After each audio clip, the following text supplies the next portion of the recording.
Listo. Soy José Antonio Ramírez Reyes, director de Planeación Urbana Sustentable por el Instituto Municipal de Planeación y Competitividad de Torreón, y a nombre del licenciado Eduardo Holguín Cefus, nuestro director general, les doy la más cordial bienvenida a todos nuestros panelistas, participantes y sobre todo al auditorio que nos sigue en estos momentos por nuestro sitio, nuestra red de Facebook, por Facebook Live. Entonces, bueno, bienvenidos a esta mesa de diálogo Segregación Socioespacial, herramientas ejecutivas y legislativas para mitigarla. El contexto de esta mesa se da en un momento en el que el Implan Torreón, agradecido con las autoridades municipales por confiar en este proyecto que duró 2 años en construirse, por fin en mayo del 2020 se aprobó el nuevo Reglamento de Desarrollo Urbano y Construcción, y uno de los ejes principales en donde se intervino era en el tema de buscar normas que hicieran más accesibles los espacios públicos que por cierta regulación anterior o ciertas actividades de mercado, muchos espacios públicos quedaban después de casetas de control, siendo espacios que no quedaban accesibles para todos y todas.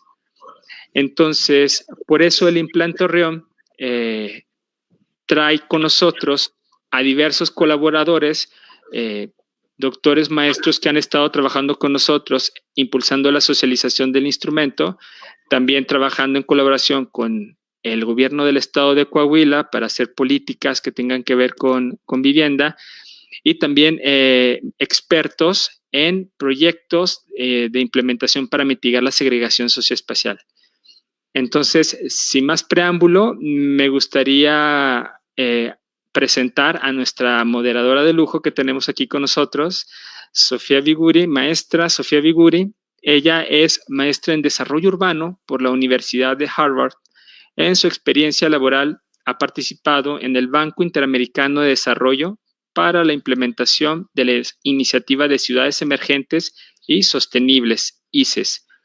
En el ámbito de consultorías, ha colaborado con organizaciones internacionales, gobiernos estatales y el Infonavit en proyectos sobre desarrollo urbano, vivienda, finanzas climáticas. Actualmente es especialista en políticas para la urbanización sostenible y vivienda adecuada en la oficina de ONU Habitat en México. Entonces, te doy la bienvenida, Sofía. Te agradecemos mucho en el Implan por ayudarnos a moderar esta mesa de estos importantísimos expertos en el tema de segregación socioespacial. Y bueno, en este momento te cedo la palabra y muchas gracias. Gracias, al contrario, y bienvenidos a todos. Me siento muy honrada de estar en este panel de lujo, de verdad, con pues investigadores súper especializados y con mucha experiencia en la materia.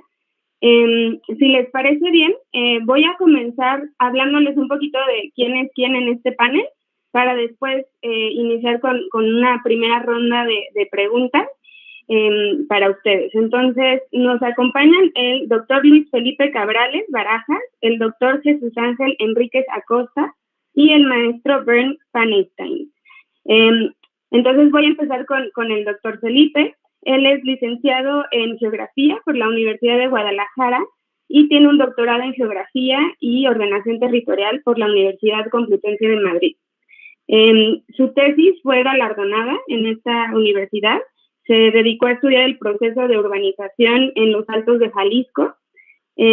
Después, bueno, ha estado colaborando con diversas universidades, principalmente con la Universidad de Guadalajara, pero también con el Colegio de Jalisco, el Colegio de Sonora, las universidades de Colima, de nuevo la Universidad Complutense de Madrid y la Universidad Internacional de Andalucía. Y los principales temas que toca en sus investigaciones, que tienen más de 60 publicaciones nacionales e internacionales al respecto, son estos temas de cómo se produce el espacio urbano, cómo se ordena el territorio y cuáles son como los aspectos sociales y funcionales que hacen a los centros históricos tener una dinámica social rica. Dentro de la Universidad de Guadalajara ha sido jefe del Departamento de Geografía y Ordenación Territorial y director de la División de Estudios Históricos. Entonces, le damos la más cordial bienvenida, doctor Cabrales. Si les parece bien, me sigo a presentar al doctor Jesús Ángel Enríquez Acosta. Él es investigador SNI 1, sociólogo por la Universidad de Sonora y maestro en Ciencias Sociales por el Colegio de Sonora. También es doctor en Ciencias Políticas y Sociales por la Universidad Nacional Autónoma de México y es maestro de tiempo completo en el Departamento de Sociología y Administración Pública de la Universidad de Sonora. Ahí mismo es profesor del núcleo básico de la maestría doctorado en Ciencias Sociales. Bienvenido también, doctor Enríquez. Y finalmente, el maestro Bernd Fannystein es geógrafo y se dedica a la consultoría, también es investigador y docente, principalmente en Guadalajara, aunque ha tenido experiencia en diversas ciudades de México. En ONU Habitat y la Red Global de Ciudades Más Seguras es consejero académico y, bueno, principalmente se ha dedicado a los temas de geografía urbana, análisis territorial para mejorar los sistemas urbanos, mucho con este énfasis que vamos a tener en la mesa de reducir la segregación socioespacial y recuperar la función urbana, ¿no? de ciertos tejidos en la ciudad. Ha colaborado con la Universidad de Guadalajara y también con la Facultad de Ciencias Naturales de la Universidad Autónoma de Querétaro. Ha trabajado con el Instituto Metropolitano de Planeación de Guadalajara en el primer diagnóstico de impacto de las urbanizaciones cerradas y también colabora con el Implan de Torreón. También muy bienvenido, maestro Bernd Fannystein. Y si les parece bien, entonces damos inicio a esta mesa con una primera pregunta para un poco aterrizar a las personas que nos escuchan en las redes sociales. Si pudieran en un minuto muy breve decirme cómo definirían en términos llanos lo que es la segregación socioespacial y si ustedes creen que es algo que se puede percibir de a pie, ¿no? O sea, a nivel de calle. Entonces, si les parece bien, empezamos con el doctor Luis Felipe Cabrales. Adelante, por favor.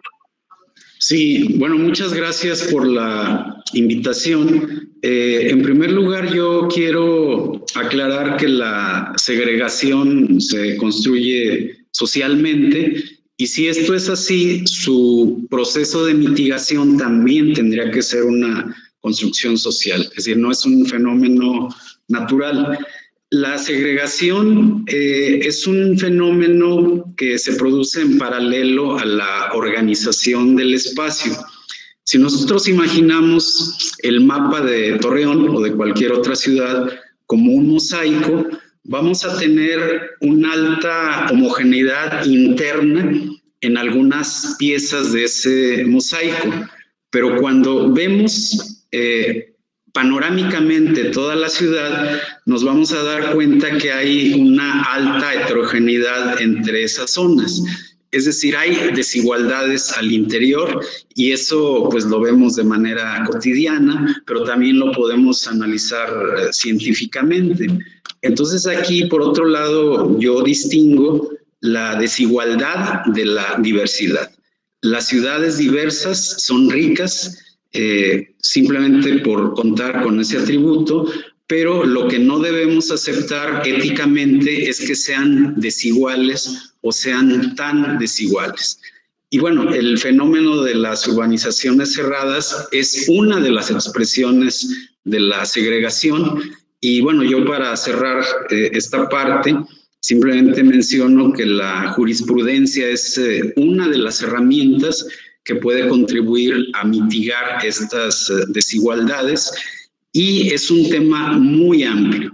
Y a mí me gustaría que se pusiera más atención en dos focos muy visibles, el tema de los muros y de las áreas comunes. Y creo que el reglamento, que yo no lo he leído, el reglamento aprobado para Torreón, pues atendió de manera adecuada lo de las áreas comunes, lo de los muros no lo sé.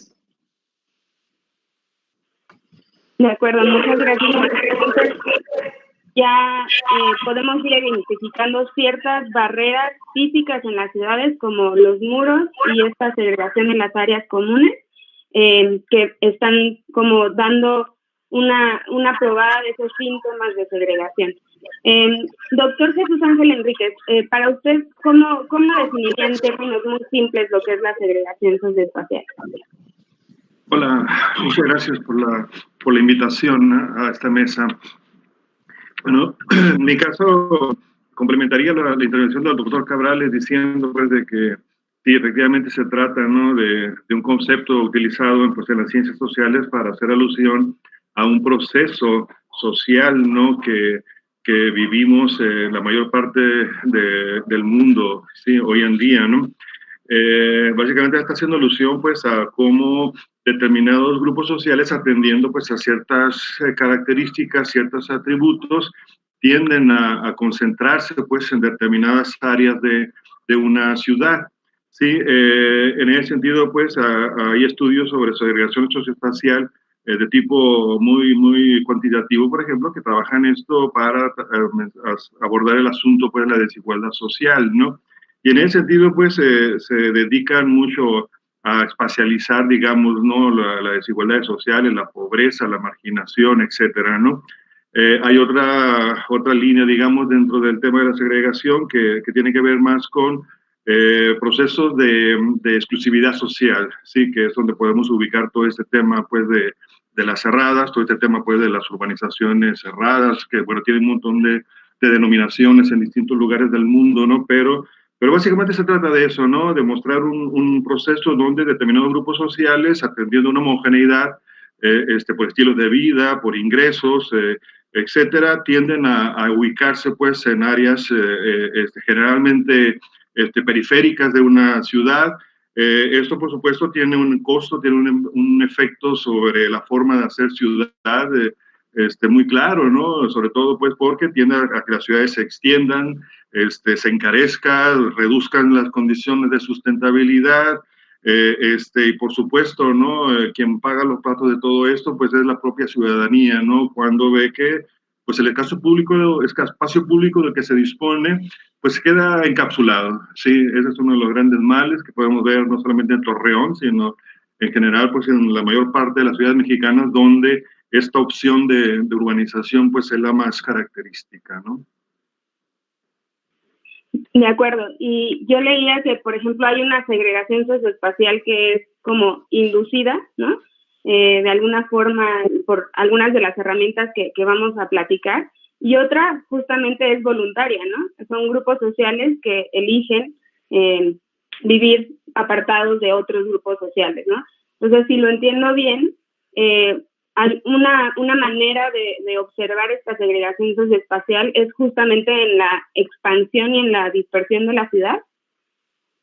Sí, aquí estamos hablando de un fenómeno donde no hay digamos, no se está forzando al ciudadano, ¿no?, a quedarse en un área, sí, es una tendencia, ¿no? En ese sentido estamos hablando, pues, de un proceso social en donde se tiene, digamos, así como una especie de imaginario de la exclusividad, de la distinción. Ese tipo de elementos son los que llevan, pues, de forma voluntaria, sí, a establecerse o adquirir una casa en un fraccionamiento cerrado, y en ese sentido, pues, pensar que eso garantiza, pues, un nivel de vida, garantiza seguridad, sí, porque es la otra gran temática que siempre se ha mencionado en relación a este tema, ¿no? Y luego, por supuesto, también, pues, de que se está entre iguales, sí, y en ese sentido, pues, la vivienda, el lugar adquiere mayor plusvalía, y por supuesto, pues, eso hace que todo sea, o al parecer todo sea, pues, de una manera muy feliz, ¿no?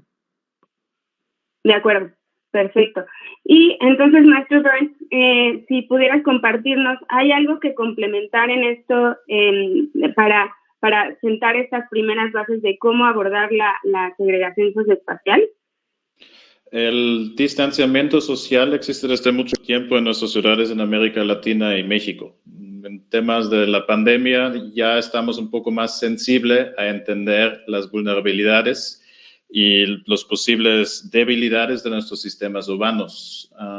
Yo me refiero a esto. Necesitamos entender que la producción del suelo urbano y la interpretación del entorno urbano, como mencionaron el doctor Luis Felipe y el doctor Melissa Enríquez. Ahí necesitamos entender que nos ha llevado a una disfuncionalidad de la productividad del sistema urbano. Nos estamos equivocando porque estamos pensando que la solución a las carencias de la gestión urbana es la privatización. Y esto es cada vez algo que estamos siguiendo por parte de la iniciativa privada, lo estamos permitiendo por parte de las autoridades, no lo estamos tomando en cuenta en la toma de decisión, y es algo interesante, ¿no? Los discursos académicos en América Latina existen desde mucho tiempo, ¿no? Estamos hablando de más de 2 décadas donde se está publicando el aviso a las autoridades que no podemos seguir así. La nueva agenda urbana en 2016 nos hace el énfasis en con Hábitat 3 en Quito, que no deberíamos de seguir la segregación. Sin embargo, cada día estamos produciendo ciudades más desiguales y en el periurbano estamos creciendo en un modelo equivocado que depende del automóvil, que depende de largas distancias, que está en un concepto cerrado, que está en un concepto privatizado con restricciones de accesos y restricciones al bien común, por ejemplo, que es el espacio público, y estamos como transformando el origen de la esencia del espacio público en las ciudades de América Latina, y lo estamos privatizando y lo estamos sustituyendo con centros comerciales. Por lo tanto, ¿en qué vía estamos? En algo que necesitamos entender, que necesitamos cuestionar y reflexionar si es la solución.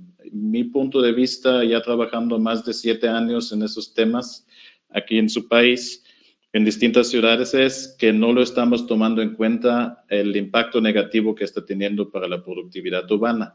Y por otra parte, también necesitamos entender que en la toma de decisión de las autoridades, por esto felicito la visión que tiene el Instituto Municipal de Planeación de Torreón desde mucho tiempo. Yo me recuerdo de la primera reunión que tuvimos en 2015 ahí platicando los temas de las preocupaciones de las ciudades.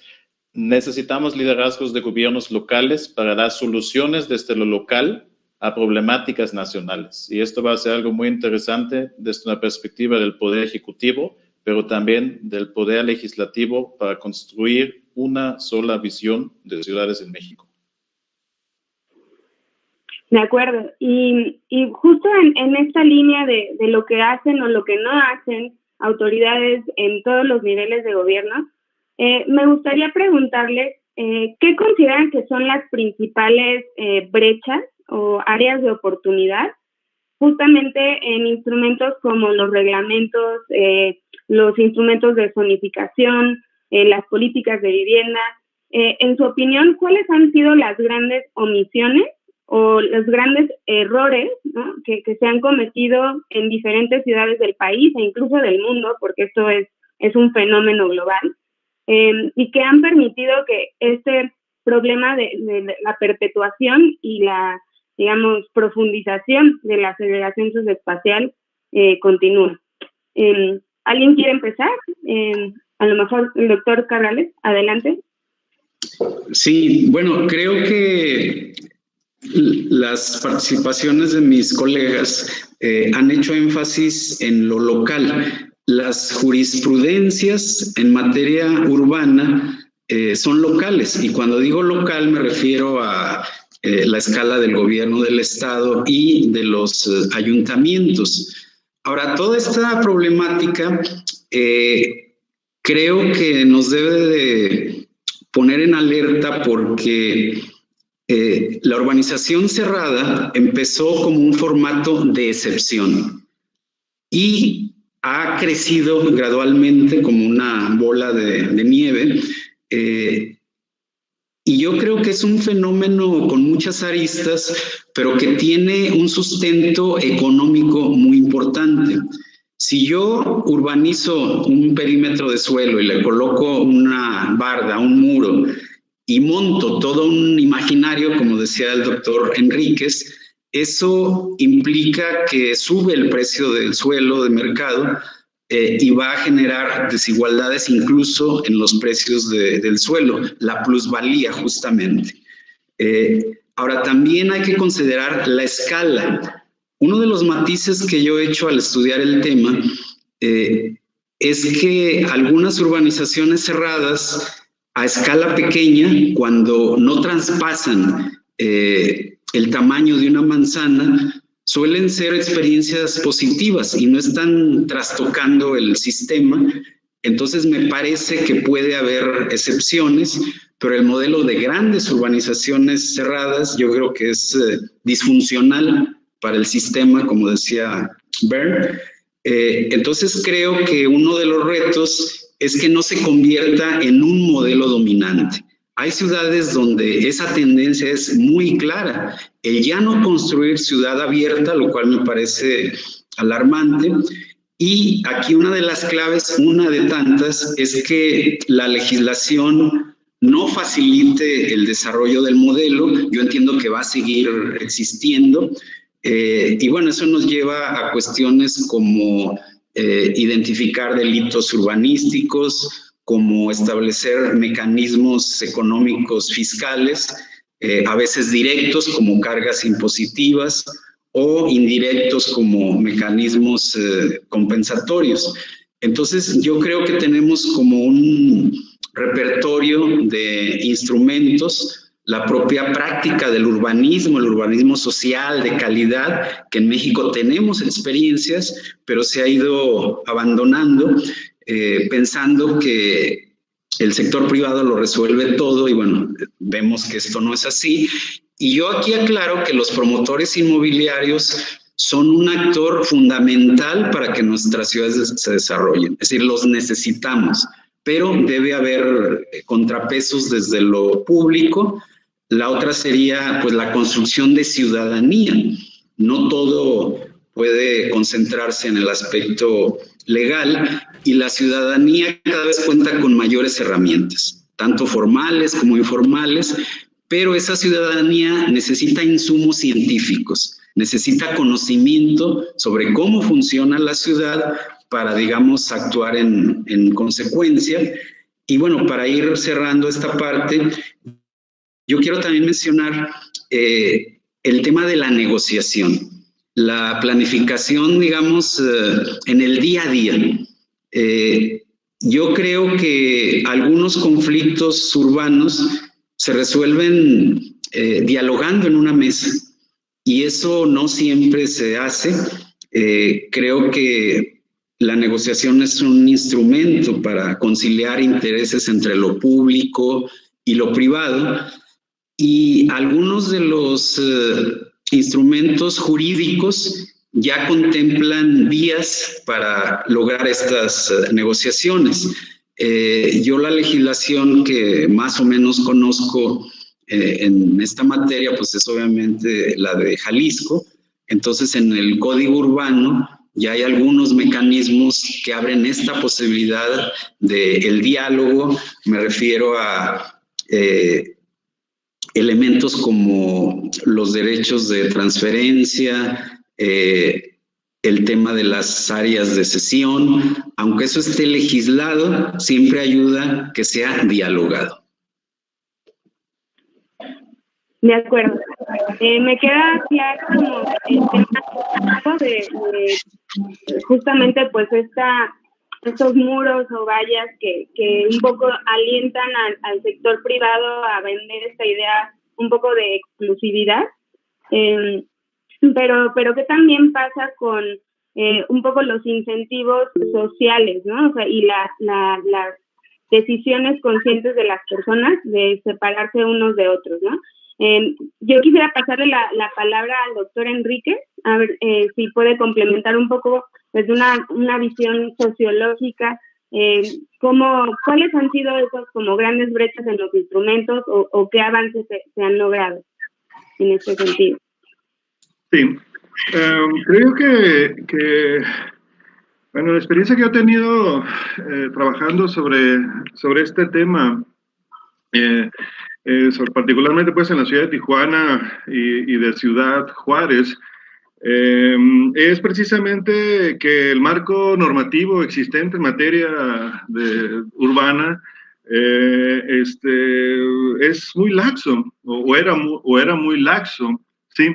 De modo que entonces las empresas inmobiliarias podían hacer y deshacer pues con la ciudad, ¿no?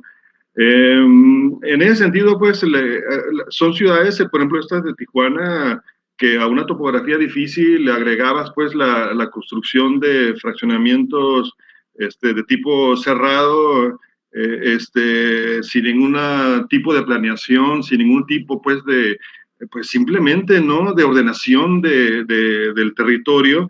Pues entonces eso llevaba pues, a que la ciudad tuviera una imagen muy caótica, ¿no? Muy desordenada, muy fragmentada, ¿no? Como una ciudad en pedazos, ¿no? Que no se veía como un continuo, ¿no? Un espacio urbano continuo, ¿no? Sino al contrario, ¿no?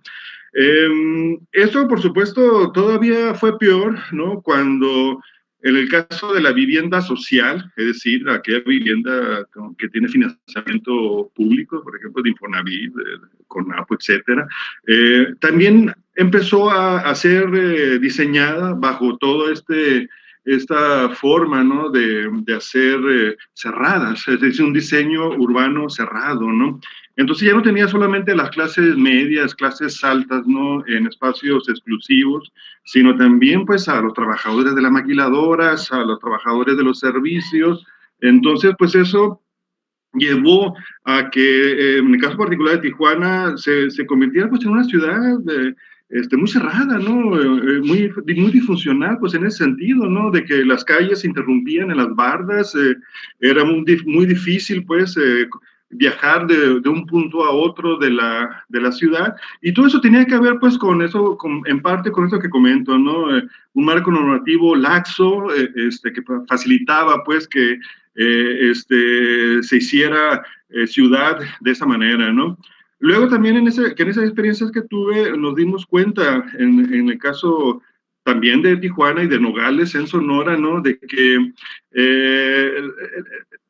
el marco normativo facilitaba la corrupción, ¿sí? Es decir, una empresa inmobiliaria podía, digamos, hacer su proyecto, ¿no? de fraccionamiento, y que toda la tramitología, ¿no? que se seguía, de los permisos de construcción, toda la cuestión, pues, de la ambiental, la cuestión de los servicios, la introducción de servicios, etcétera, pues se ocultara simplemente, no estaban en las carpetas, ¿no? Que conforman el expediente, pues, de autorización de un fraccionamiento, ¿no?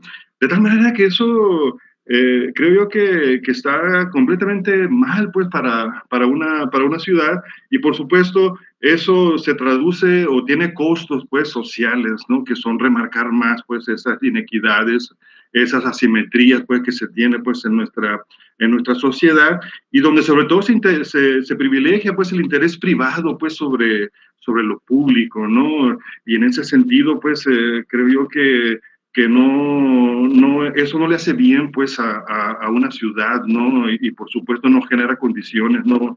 De equidad, ni mucho menos de justicia social, en fin, ¿no? Entonces, en general, creo yo que tenemos o se tenía hasta, qué bueno que ustedes en Torreón, pues, han intervenido en ese sentido, ¿no? Porque en muchas ciudades esto no existe, ¿sí?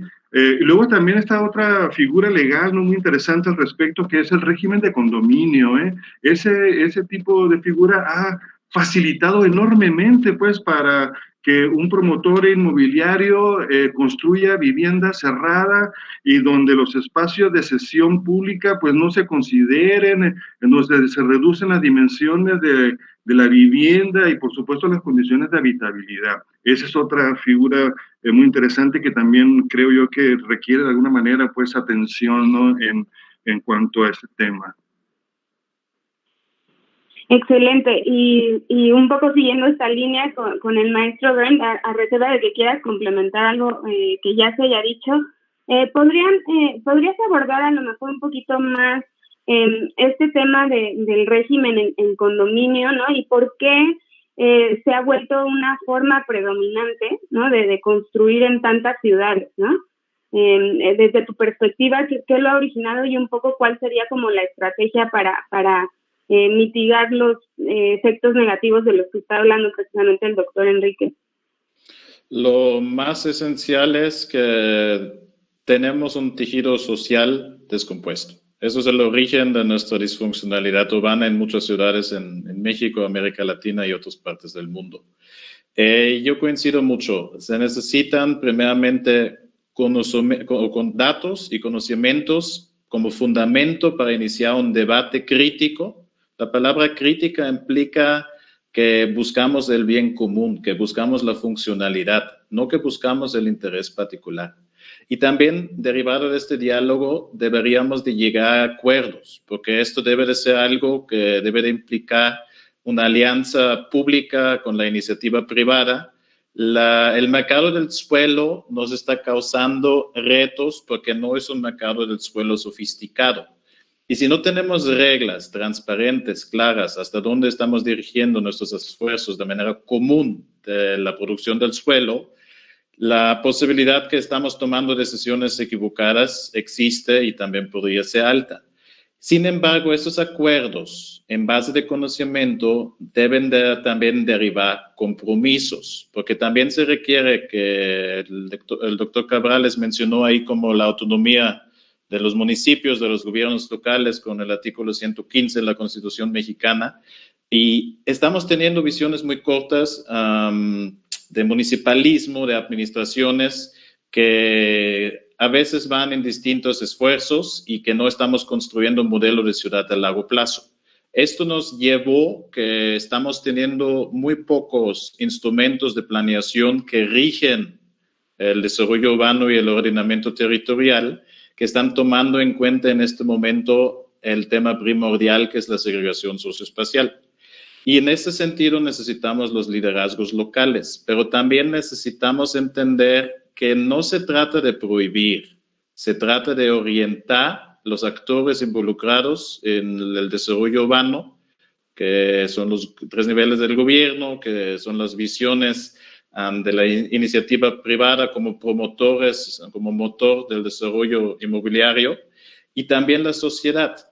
Sin embargo, necesitamos entender que si queremos orientar esos esfuerzos, necesitamos datos. Para darles 2 referencias. Hicimos un estudio que reconoció ahí como ONU Habitat y Infonavit en 2018 en la publicación Vivienda y ODS en México, porque se dio una referencia que estamos teniendo muy pocos datos sobre estas urbanizaciones cerradas en nuestras ciudades para la toma de decisión.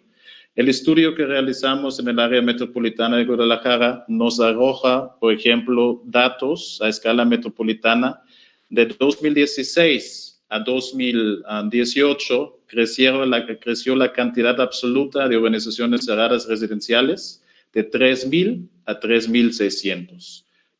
Casi cada segundo día nace una urbanización cerrada en la zona metropolitana de Guadalajara.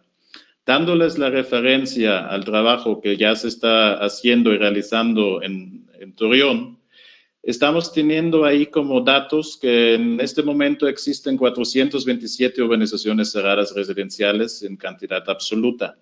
Desde 2016 a 2020 creció este número 84 urbanizaciones cerradas residenciales. Es una quinta parte en menos de 4 años donde crecimos en este modelo.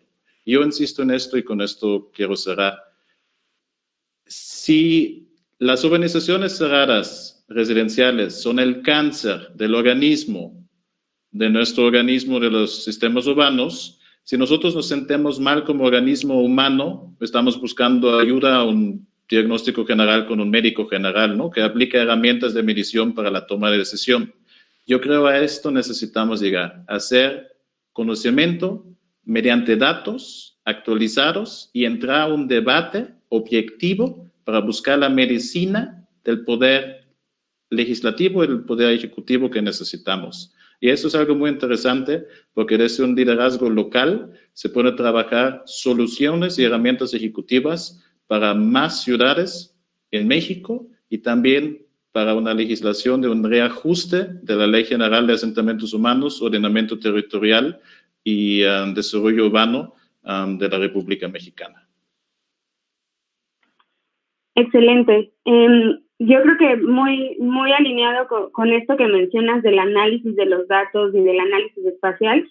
Tenemos unos comentarios en Facebook.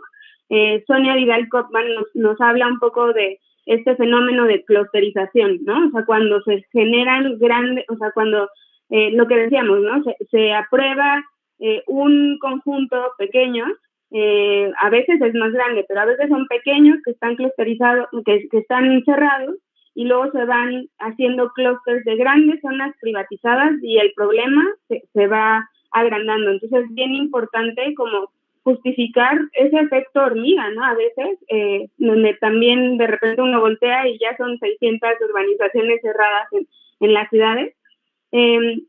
Y entonces quisiera retomar otro de los comentarios que tenemos en Facebook, que nos hace Nina Hernández.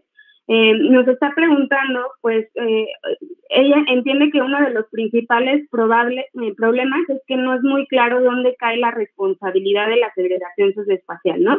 Hablábamos de quién hizo qué, ¿no? Quién omitió qué, pero si podríamos brevemente decir muy clave, o sea, quiénes son esos agentes que podrían hacer una ciudad espacialmente más justa desde su opinión, ¿no? Entonces, si les parece bien, podemos comenzar con el doctor Cabrales de nuevo para no perder la costumbre. Adelante. Sí, bueno, en primer lugar agradezco que Sonia Vidal esté conectada. Sonia Vidal es la gran especialista del tema en Argentina, por aquí tengo su libro.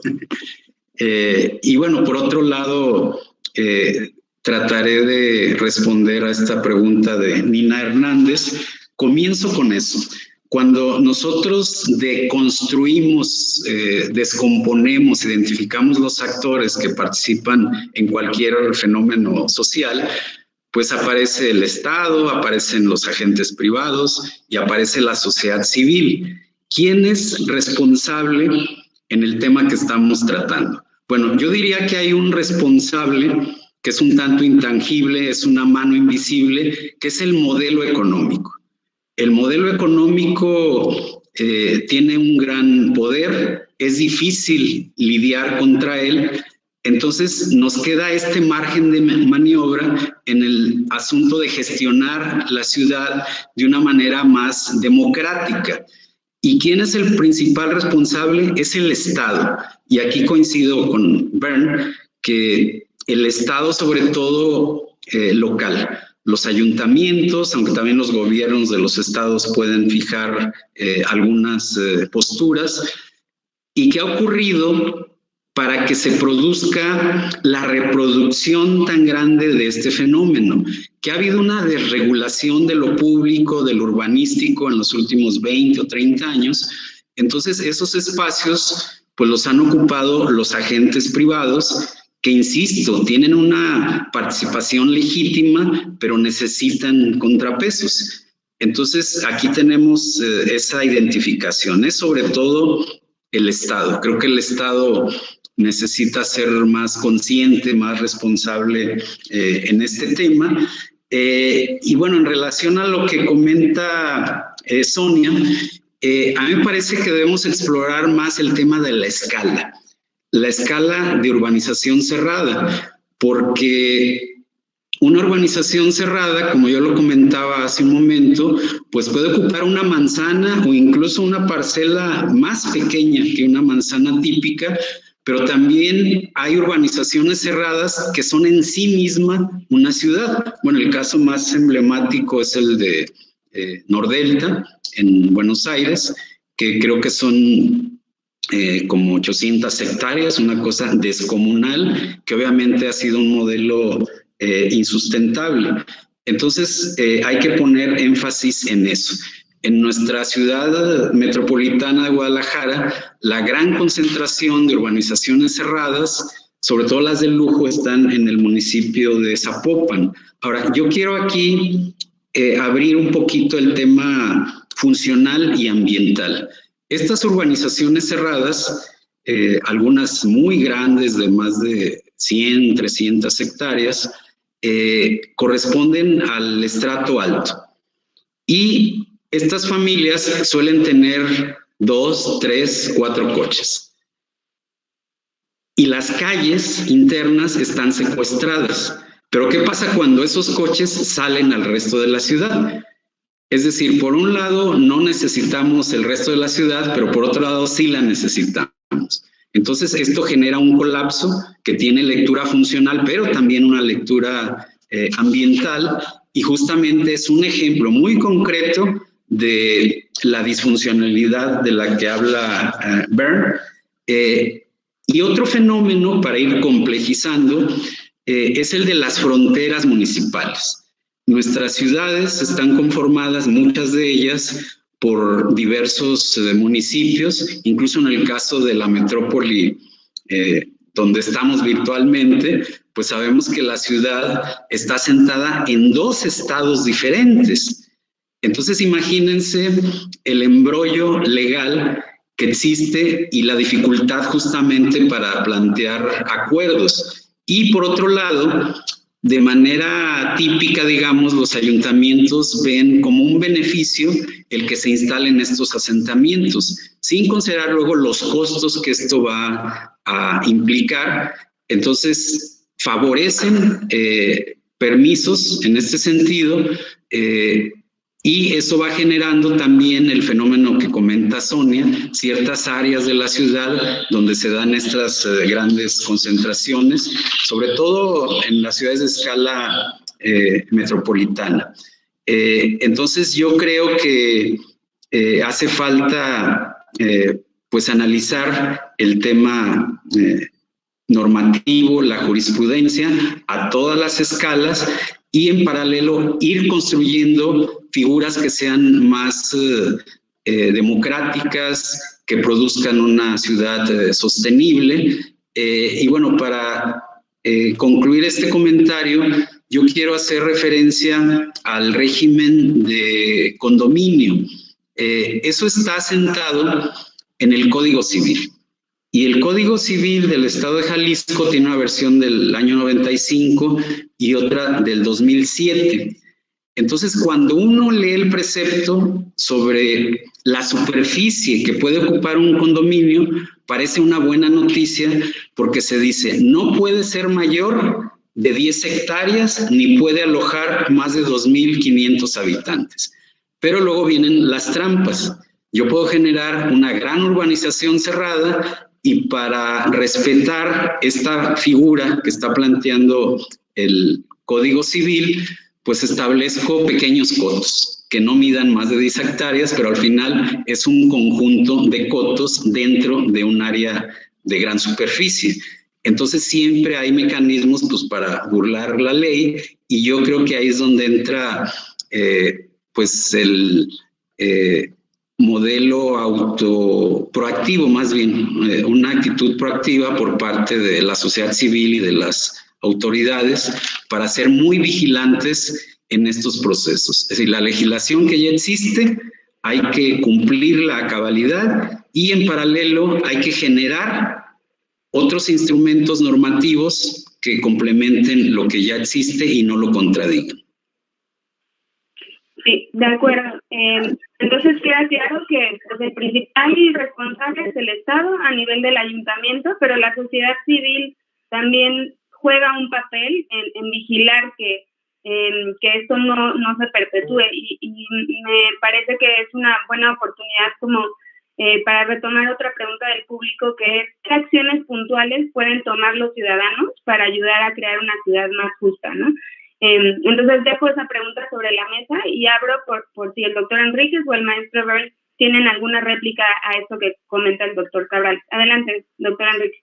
Sí, yo creo que estamos hablando de un producto inmobiliario muy redituable, ¿sí? Es decir, a una empresa de construcción de vivienda le conviene muchísimo construir vivienda en régimen de condominio, sí, y por supuesto en un modelo de tipo cerrado, con muros y todo eso, ¿no?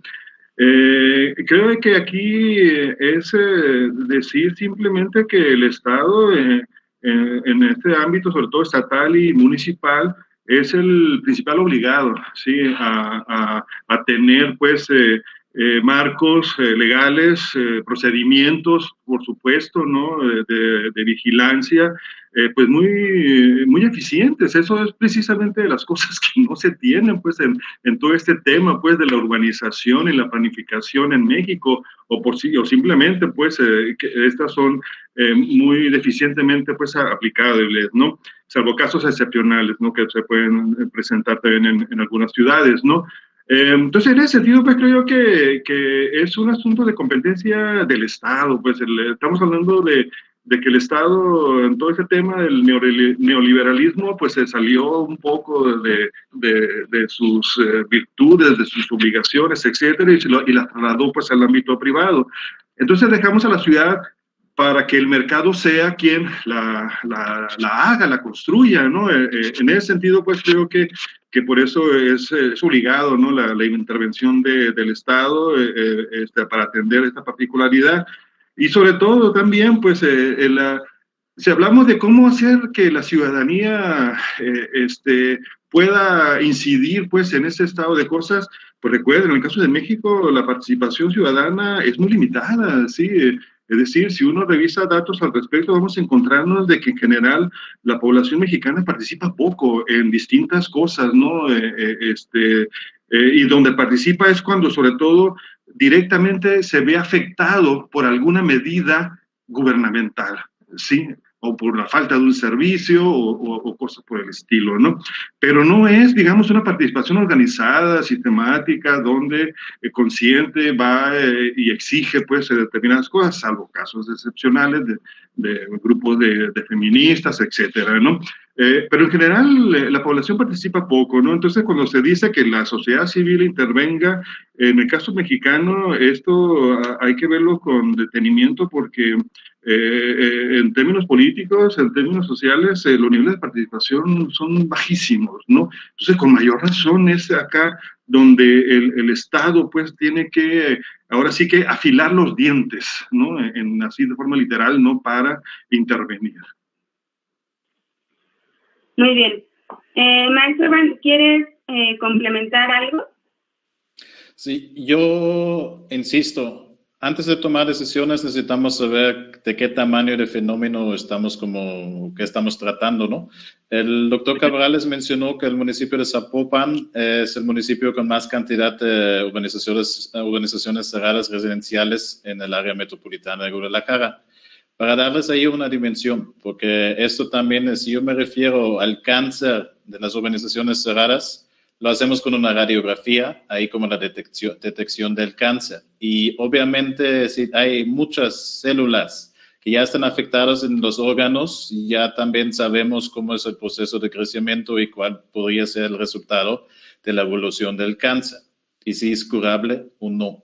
Si estamos teniendo 3.593 urbanizaciones cerradas en 2018 a escala metropolitana, el municipio de Zapopan tiene 1.576, que es un poco menos de la mitad de la cantidad total.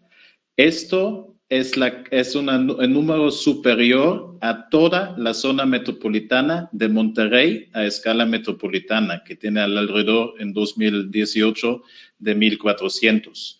Y esto es un número equivalente como toda la zona metropolitana de Querétaro. Yo insisto mucho, necesitamos entender cuál es el tamaño de las afectaciones, pero también necesitamos entender que estas urbanizaciones cerradas ya no solamente son del nivel de alta plusvalía y de alto impacto socioeconómico, estamos hablando que también estamos desarrollando la vivienda social, los fraccionamientos en el periurbano desconectados de la funcionalidad urbana en un modelo cerrado copiado de bajo impacto de funcionalidad. Y regresando a la pregunta del inicio de la mesa de análisis, ¿qué es la segregación? Hicimos ahora mucho énfasis en el proceso de autoaislamiento de grupos de poderes que pueden como aislarse del entorno urbano para tener supuestamente esta falsa ilusión de tener un mejor entorno urbano privatizado. Estamos dejando al lado el proceso de marginación, donde estamos expulsando una gran cantidad de personas de bajos estratos socioeconómicos y los estamos dejando en las famosas ciudades dormitorios con las famosas casas abandonadas, que son un reflejo de una gestión del desarrollo urbano y gestión del suelo y de vivienda equivocada en muchas ciudades en el país. Y yo insisto en esto. Estamos ya como continuando los trabajos con la Comisión de Ordenamiento Territorial, Desarrollo Urbano y Vivienda del Senado de la República, porque los senadores de la Comisión tenían un interés para legislar esta parte de la segregación socioespacial, porque no está contemplada dentro de la ley general en este momento. Y eso sería algo muy importante, que alineamos también con los trabajos de la SEDATU, que publicaron ya, por ejemplo, de manera conjunta con INSUS, la Política Nacional del Suelo, el Programa Nacional de Vivienda, los guidelines, las líneas de guía para la metodología de la actualización de los instrumentos de planeación. Necesitamos alinear una visión de ciudad, porque si encerrarnos no ha sido la solución en lo largo de la historia de la humanidad, y yo me refiero también a una etapa en mi país, en Alemania, donde separamos el país y ciudades, necesitamos entender que construir acuerdos, construir comunidad y recuperar el tejido social es el camino, porque los muros no van a solucionar las problemáticas sociourbanas existentes. Al contrario, son un catalizador y cada vez lo van a hacer peor para la productividad del sistema urbano. Totalmente de acuerdo. Y aquí me gustaría retomar una pregunta del público de Alejandra Martínez, que dice, después de modificar un reglamento, ¿cuál debería ser el siguiente paso para contener la segregación socioespacial? Y aquí yo doy eco a esto que menciona Brent, de que hay que ir un poco más allá, y más allá de bardas, y más allá de áreas de sesión. Quisiera preguntar si hay otros instrumentos, por ejemplo, qué tipo de, digamos, de las reglas de operación, ¿no? De los programas de política de vivienda social o incluso en los instrumentos de zonificación, ¿no? Cuando fijamos ciertas densidades, estamos de manera tácita homogeneizando, ¿no? A quién puede pagar vivir en una zona donde solo está permitida vivienda unifamiliar de cierto tamaño. De alguna manera estamos propiciando que existan estas comunidades socialmente homogéneas, y si hay otros instrumentos, por ejemplo, se me viene a la cabeza pues todas estas políticas de inclusión social en la vivienda, donde se combinan pues unidades de vivienda de interés social con vivienda de corte más residencial, y ahí sí que me parece muy valioso retomar este tema de qué papel juega la sociedad civil, porque al final del día también pues los inmobiliarios están respondiendo a las voluntades, a las aspiraciones, a los modelos de estos que hablaba el doctor Cabrales de cuál es el ideal del estilo de vida. Entonces me encantaría escuchar, o sea, más allá de reglamentaciones, cuáles son esas políticas y esas posiciones, ¿no? de los diferentes actores que participan acá, para ir más allá en combatir este fenómeno, y con eso empezamos a cerrar. ¿Alguien que quiera comentar? Adelante, doctor Cabral. Bueno, yo creo que toda esta problemática no debemos situarla de una manera aislada. Es decir, ¿cuáles son los derechos que tienen los ciudadanos, que tenemos los ciudadanos? Este tema creo que se ha reactivado con la situación por la que estamos atravesando, en la que la gran lección es la necesidad de coberturas públicas. Y me refiero al tema de la salud, al tema de la educación, pero también el derecho a la ciudad. Ahora, estas tres cuestiones que he mencionado, salud, educación y ciudad, tienen características diferentes. La salud y la educación se refieren a políticas sectoriales. mientras que la ciudad es un fenómeno territorial y requiere la competencia de diferentes sectores, lo cual lo hace mucho más complejo porque implica políticas transversales, justamente concertar, alinear, como acaba de decir Bern, e incluye temas como la vivienda, los servicios públicos, la seguridad, la movilidad, y esto nos da una idea pues del gran reto que supone. Ahora, a la pregunta que está por ahí anotada de los datos, creo que tiene dos aristas este aspecto. Por un lado, aquí ha quedado claro con las intervenciones de mis colegas que necesitamos diagnósticos. Es decir, el aparato científico, el de las ciencias sociales, el urbanismo, la sociología, la geografía, debemos ser más proactivos para saber qué está ocurriendo en nuestras ciudades. Estos datos que aporta Bern para la zona metropolitana de Guadalajara son escalofriantes. Y yo les diría que, aunque él los ha publicado, se conocen poco y mucho menos hay conciencia de ello, de este modelo que hemos ido construyendo y que nos parece normal cuando realmente pues no lo es. Entonces, por un lado está esa dimensión de los diagnósticos científicos y estos serían un insumo para generar propuestas, tanto en el tema de la gestión de la ciudad como para alimentar instrumentos normativos como un reglamento. Lo que está ocurriendo ahora en en Torreón. Y un reglamento por sí mismo ya es un avance, pero requiere de una instrumentación adecuada y de una vigilancia. Ahí es donde viene la propia competencia del Estado, pero también de la sociedad civil. Ciertamente la participación social es muy limitada, generalmente responde a situaciones coyunturales, de emergencia y luego se apaga, pero yo también creo que ha habido un avance en el tema de construcción de redes sociales, por ejemplo, pero estas no siempre están motivadas o fundamentadas en el conocimiento científico. Entonces aquí regreso a esa primera arista. En realidad estamos en el mundo de la complejidad. Nunca ha sido fácil construir y gestionar una ciudad, pero bueno, creo que estamos en un momento clave para pues emprender acciones en tal sentido. Perfecto. Doctor Enríquez, un poco para redondear entonces, como a manera de conclusión, en su opinión, ¿qué sigue? Y si quiere presentar cualquier réplica.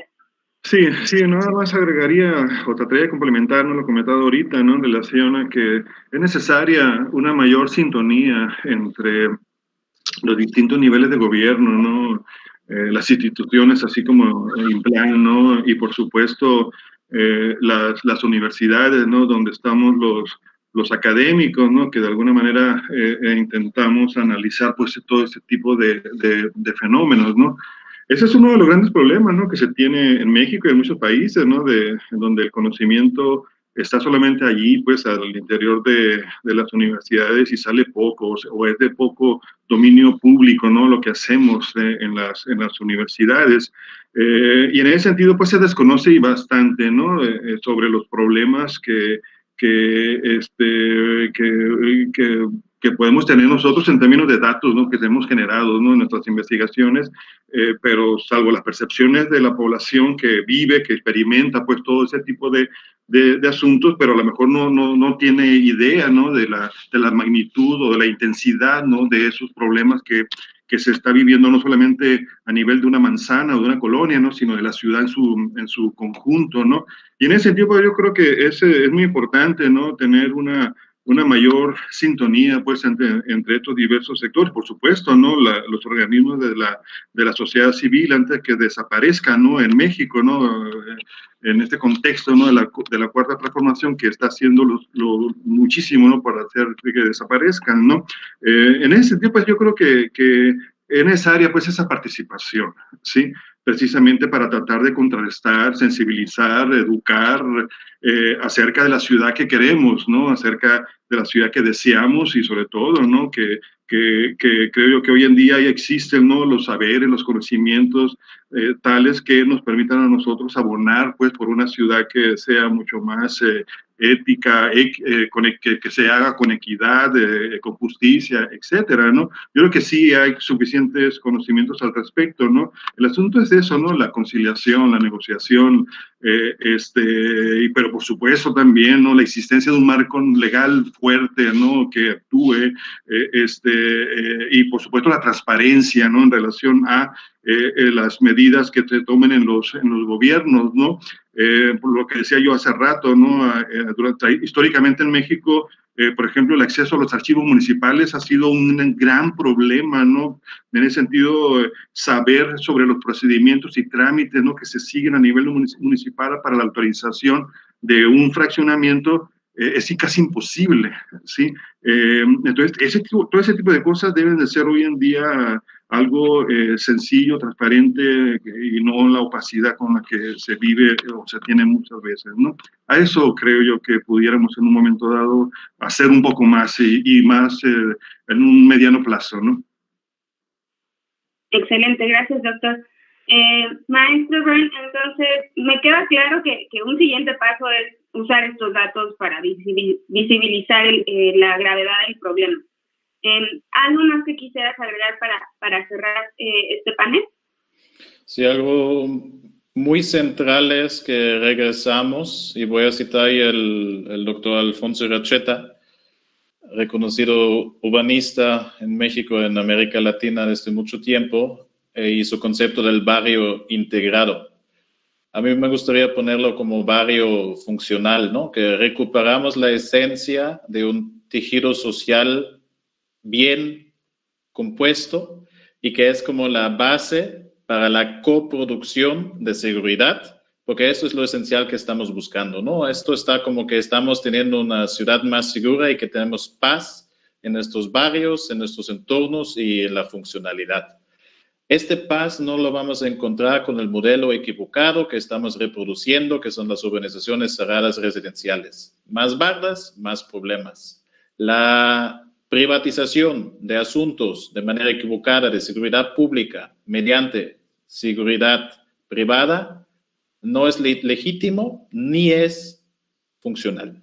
Nos estamos comprando con pagar más tranquilidad. No estamos comprando ahí una funcionalidad. Y la ciudad siempre va a ser un lugar de interacción. Por lo tanto, ¿para qué nos sirve encerrarnos si los lugares de trabajo y los lugares de desplazamiento están en otras ubicaciones? Y yo coincido mucho. Lo académico siempre ha aportado muchos discursos. Yo me refiero mucho, y esa es la razón por que estoy en México. Yo encontré un libro en la biblioteca en Alemania, que es un discurso de uno de los más reconocidos académicos en temas de segregación en América Latina, que publicó el doctor Cabrales, que se llama América Latina, ciudades abiertas, países abiertos, ciudades cerradas. Y yo creo ahí podemos construir esos impulsos que necesitamos tener para construir los diagnósticos que necesitamos. Pero esos diagnósticos deben de llegar a acuerdos y compromisos. Y yo insisto, el futuro de nuestras ciudades tiene mucho énfasis en el desarrollo vertical.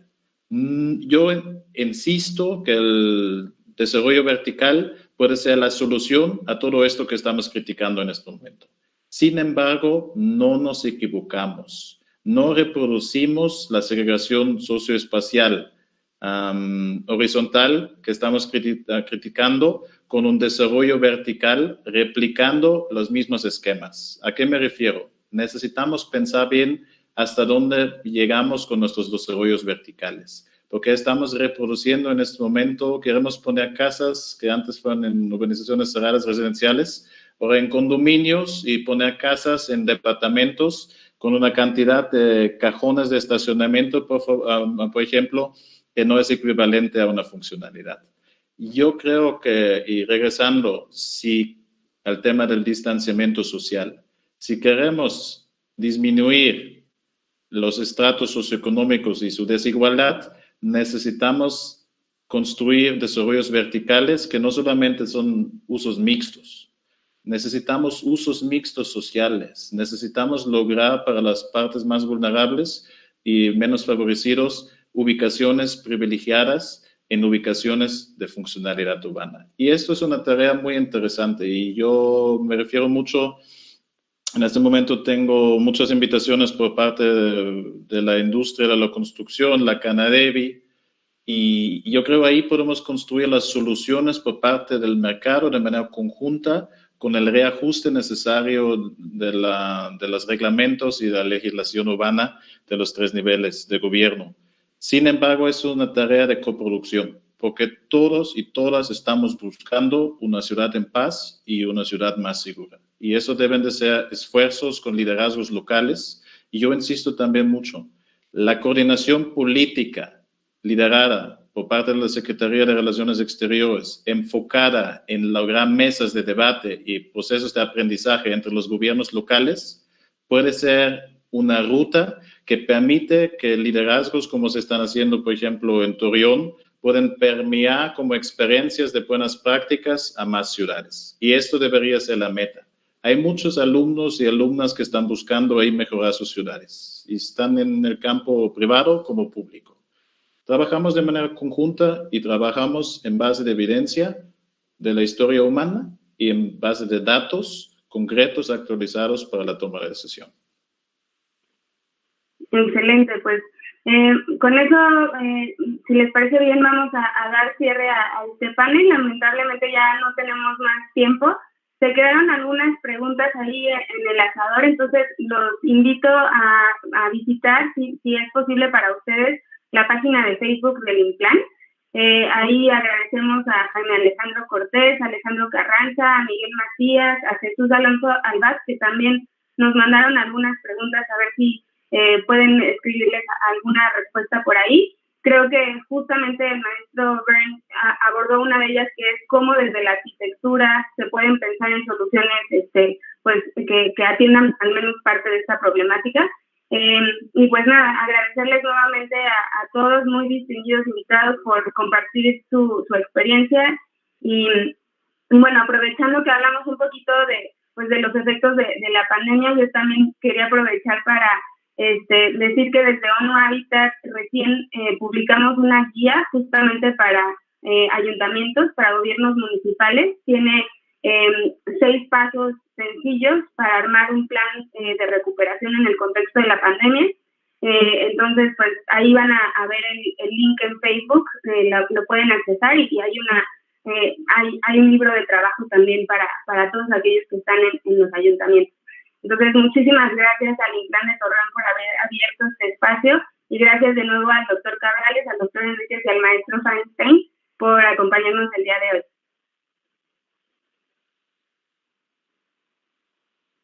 Hasta luego y muy buenas tardes.